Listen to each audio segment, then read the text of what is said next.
வணக்கம். இன்றைய முக்கிய செய்திகள். போடு ரகிட 5000 ரூபாய் ப்ளஸ் 2000 ரூபாய் பணம். தமிழக மக்களுக்கு அடுத்த ஜாக்பாட்.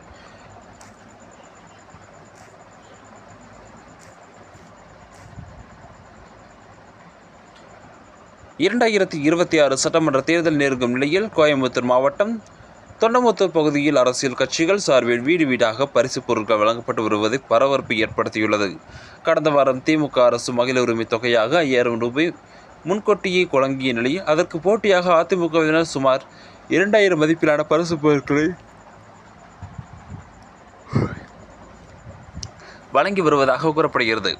அதிமுக சார்பில் வழங்கப்படும் இந்த பரிசு பெட்டிகளில் ஹாட்பாக்ஸ், வாட்டர் பாட்டில், குடை, வேட்டி, சேலை, சட்டை, பை என்று பெரிய தட்டு உள்ளிட்ட பொருட்கள் இடம்பெற்றுள்ளன. இந்த பொருட்களில் அதிமுக பொதுச் செயலர் எடப்பாடி பழனிசாமியின் உருவப்படம் பொறிக்கப்பட்டுள்ள நிலையில் இது தேர்தல் நடத்தை விதிகளுக்கு எதிரானது என்ற விமர்சனங்களும் எழுந்துள்ளன. இதுபோன்ற செய்திகளை உடனுக்குடன் தெரிந்து கொள்ள நமது நியூஸ் சேனல் இணைந்திருங்கள். மீண்டும் சந்திப்போம்.